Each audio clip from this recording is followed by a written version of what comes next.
কোন দেশেতে থাকি মোরা, কোন দেশেতে থাকি, অধিকার চাইতে গেলে লাশের পাহাড় গড়ি।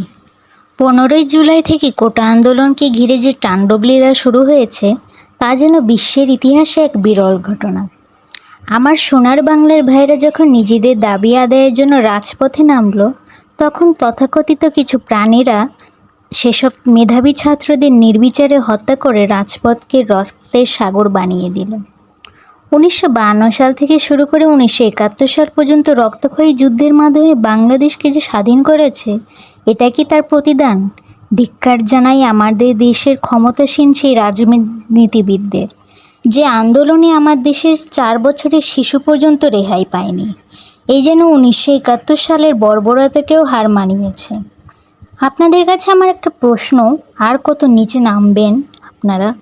ক্ষমতা টিকিয়ে রাখার জন্য আর কত মায়ের বুক খালি করবেন? সন্তানহারা মায়ের আহাজারিতে আর্তনাদে যেন বাংলার আকাশ বাতাস ভারী হয়ে উঠেছে, কিন্তু আপনাদের হৃদয় যেন একটুও কাঁপছে না।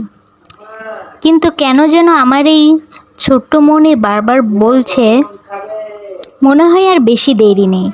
আপনাদের ভাগ্য কালো আকাশে যে মেঘের দেখা দিয়েছে, সেটা কালবৈশাখী ঝড় হয়ে সব কিছু লণ্ডভণ্ড করে দেবে।